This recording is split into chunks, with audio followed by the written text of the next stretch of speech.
OK, takže čaute ľudia, máme tu part 10, natáčanie ochutnávky košického medu. Oh my gosh.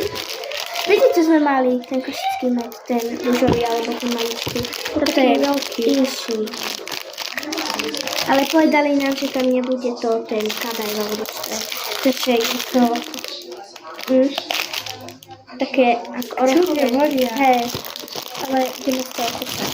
Som strašne na to zvedala, keď povedala vedavačka, že to je chutná, dobre. No, vezmi si jedno. Čink. Nechutí to ani dubajsko, ale neviem, prečo som tak povedala.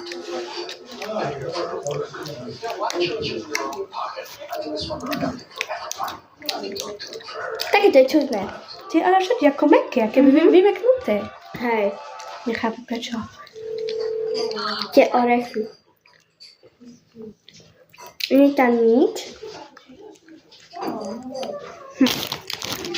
No neoplatí sa to. A stalo to 88 centov.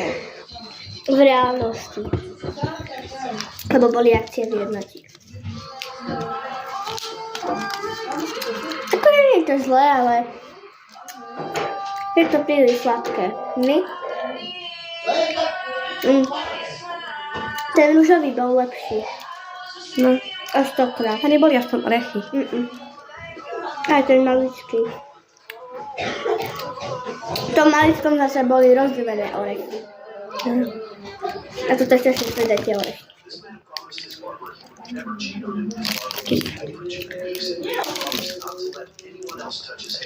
OK, ideme na hodnotenie.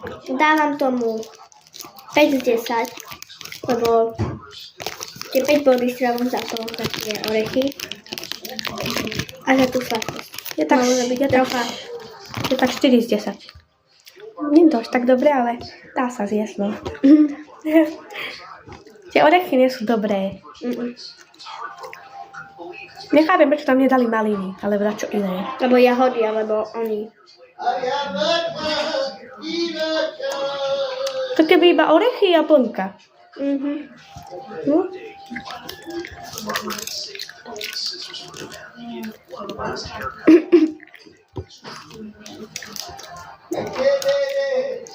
OK, takže píšte nám do komentáru, či chcete part 11. Čo máme ochutnať. Áno. Tentokrát vy budete písať do komentáru, že čo budeme ochutnávať. Takže čaute. Čaute.